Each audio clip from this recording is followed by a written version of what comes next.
زندگی جہنم کی بسر کرو، بہتر یہی ہے کہ پھر الگ ہو جاؤ،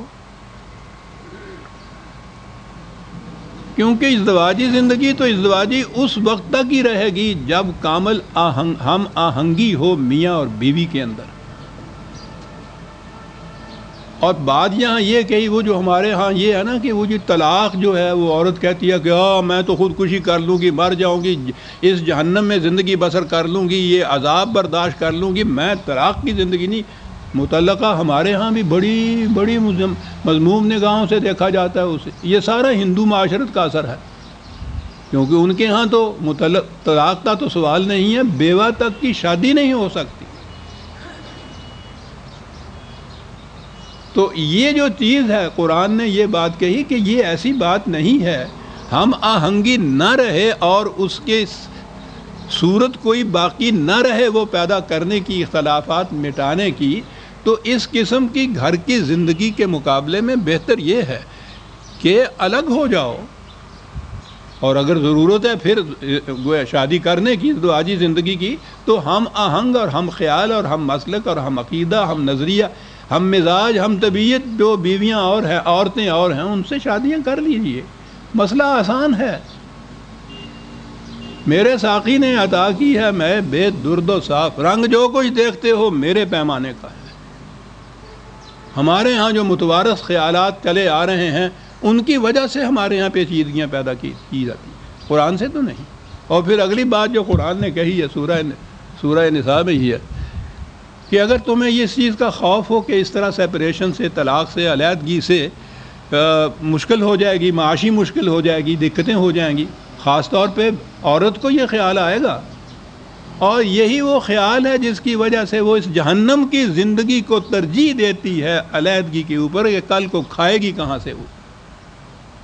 قرآن نے یہ بات وہاں کہی ہے کہ اس کی ذمہ داری تو اس نظام پر ہونی چاہیے کہ جو خدا کے نام پر مملکت اور حکومت کا نظام تم قائم کرو، وہ دیکھے کہ کوئی کسی قسم کی معاشی مشکلات میں نہ رہے، معاشرتی مشکلات میں نہ رہے۔ یہ تمہارا کہا گیا ہے کہ مت فکر کرو اس کے متعلق، جسے پھر وہاں اس نے یہی کہا ہے کہ اللہ تمہارے لیے سامان پیدا کر دے گا۔ تو اللہ تو انسانوں کے ذریعے سامان پیدا کرتا ہے نا۔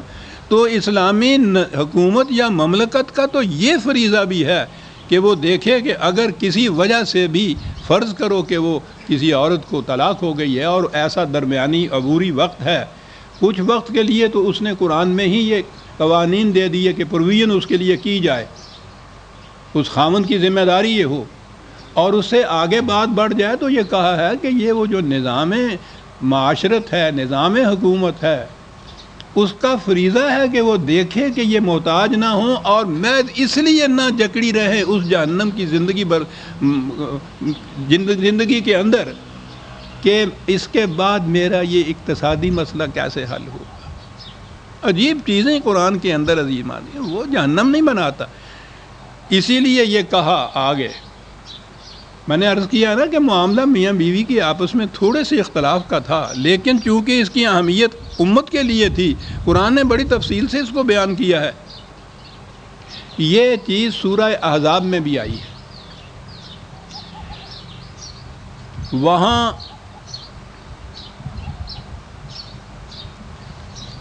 اگر حوالہ ہے میرے پاس تو ابھی میں عرض کر دیتا ہوں۔ جی ہاں، 33/28، 33/51 وہاں بھی یہ چیز آئی ہے۔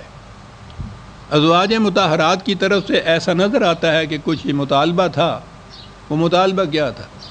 یہ اس زمانے میں حضور کے ہاں پروٹیکشن کے لیے، حفاظت کے لیے یہ آئی تھیں، قریباً ساری، کوئی بیوہ تھی، کوئی مطلقہ تھی، کوئی چھوڑی ہوئی تھی، محتاج تھیں، لیکن تھیں بہت اونچے گھرانوں کی۔ حضور کے اس دامن عافیت میں انہوں نے پناہ لی، زندگی جیسی تھی وہ تو معلوم ہے۔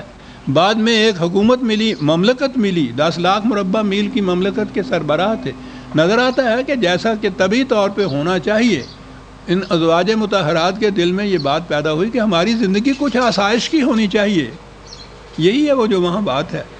تو حضور نے فرمایا کہ اس گھر میں تو زندگی ایسے ہی بسر ہوگی، کیونکہ سربراہ مملکت اسلامیہ تو گیہوں کی روٹی اس وقت کھا سکتا ہے جب اسے یقین ہو کہ مملکت کے ہر فرد کو گیہوں کی روٹی ملتی ہے۔ تو یہ گھر تو غریب ترین گھر رہے گا معاشرے کے اندر۔ اب تم خود فیصلہ کر لو اس کے لیے۔ اب تمہیں شاید محتاجی بھی نہ ہو، تمہیں اور سہارے مل سکتے ہوں، آسرے مل سکتے ہوں، تو میری طرف سے اجازت ہے، تم وہاں جا کے خوش رہ سکتی ہو، تو میں تمہارے راستے میں حائل نہیں ہونا چاہتا، تم چلی جا سکتی ہو، کوئی بات نہیں۔ یہ بھی بڑی اہم چیز ہے کہ اگر ایسی صورت پیدا ہو جائے اور بیوی یہ کہے کہ میں ان حالات میں یہاں نہیں رہنا چاہتی، قرآن نے کہا ہے کہ حضور نے فرمایا میں نہایت خوش دلی سے، خندہ پیشانی سے تمہیں رخصت کر دوں گا، بڑی عمدگی سے رخصت کروں گا تمہیں۔ تو ایسے وقت میں خود خامند کے لیے ضروری ہے کہ وہ بڑی خندہ پیشانی سے علیحدگی اختیار کرے۔ اور خدا کی طرف سے یہ کہا جا رہا ہے ان ازواج کو جو بھی وہ تھیں، تو جیسا میں نے پچھلی دفعہ بھی کہا تھا کہ ہماری تو صورت یہ ہے کہ یہ جو قرآن نے اس کے اندر سے نکات بیان کی ہے یا ہمارے لیے جو تعلیم دی، ادھر تو کسی کی نگاہ نہیں جاتی۔ قریش ساری یہ ہو رہی ہے 1000 برس سے کہ وہ کون سی بیوی تھی جس نے یہ کیا، اور وہ کون سی تھیں جو اس کے راز میں اندر شریک ہوئی۔ چلے جا رہے ہیں صاف اس کے اوپر، کتابوں کی کتابیں لکھی چلی جا رہی ہیں، یعنی جس بات کو تو قرآن نے بتایا نہیں، حضور نے خود نہیں وہاں کوئی نام لیا۔ اور وہی جو میں نے پچھلا درس بڑا اہم تھا اس اعتبار سے کہ آپ کو معلوم ہے کہ رجوع کہاں کیا جائے گا، وہ وضعی احادیث بنا دی گئیں، ایک تاریخ لکھ دی گئی اس کے متعلق 250 سال کے بعد، اور وہ جو اوریجنل سورس کوئی ہو سکتا تھا معلومات حاصل کرنے کا، مدینے کی مملکت کا ریکارڈ، وہ سارا تلف کر دیا گیا، مجبور کر دیا امت کو کہ ان کے لیے صرف یہی چیزیں جو انہوں نے وضعی طور پہ بنائی تھیں، یہی ان کے لیے سرچشمہ رہے معلومات کا۔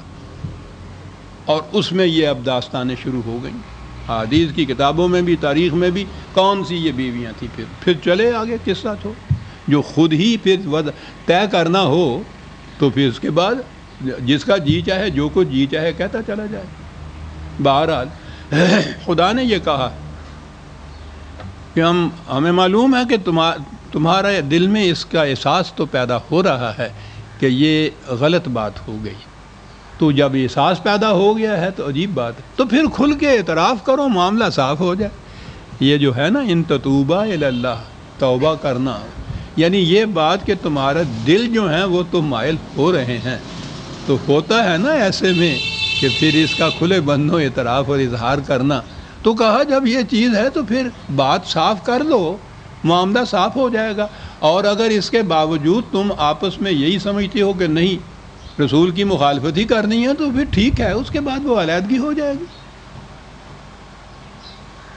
یہ سوچ رکھو کہ تمہاری اس علیحدگی سے رسول اللہ صلی اللہ علیہ وسلم، رسول ہمارا تمہارا محتاج نہیں ہے، اس کے تو دوست دار، اس کا ہیلپر، اس کے مددگار، اس کے والی خدا ہے، جبریل ہے جو وحی لاتا ہے، مومنین ہیں، ملائکہ ہیں، وہ سب اس کے مددگار ہوں گے۔ اس لیے یہ بات نہیں ہے کہ اسے کوئی احتیاج ہے کہ وہ اس قسم کی زندگی کا اختلاف ہی کی ہو، مجبور ہو جائے بسر کرنے کے اوپر، یہ بات نہیں ہے۔ نہ تم مجبور ہو نہ وہ مجبور ہوگا۔ عَسَىٰ رَبُّهُ إِن طَلَّقَكُنَّ أَن يُبْدِلَهُ أَزْوَاجًا خَيْرًا مِّنكُنَّ مُسْلِمَاتٍ مُؤْمِنَاتٍ قَانِتَاتٍ تَائِبَاتٍ عَابِدَاتٍ سَائِحَاتٍ ثَيِّبَاتٍ وَأَبْكَارًا۔ اگر معاملہ سپریشن تک پہنچ گیا، علیحدگی تک پہنچ گیا، تو پھر وہی بات آ گئی۔ بات تو یہ تھا کہ رسول اللہ صلی اللہ علیہ وسلم کو اور بیویاں مل جائیں گی، کہا یہ کہ خدا ان کی جگہ اور بیویاں تبدیل کر دے گا۔ دیکھا نا وہی پھر بات جو میں نے عرض کیا ہے۔ اب یہاں سے پھر وہ بات چلی، وہ جو ہمارے ہاں کے قادیانی نبی نے بتائی کہ آسمان پہ نکاح ہو جاتا تھا۔ وہ کہتے ہیں نا یہ جو خدا نے کہا کہ ہم تمہارے لیے اور بیویاں بنا دیں گے، تو وہ خدا نے بنائی تھی، اصل میں رسول کا اس میں کوئی چارج نہیں تھا۔ یہ ایک نقطہ جو ہے اس کو نظر انداز کر دینے سے میں نے گزارش کیا ہے نا کہ ہزار قسم کی پیچیدگیاں پیدا ہوتی ہیں کہ بتائیے کہ یہ جو خدا نے کرا کہ ہم تبدیل کر دیں گے ان کی جگہ دوسری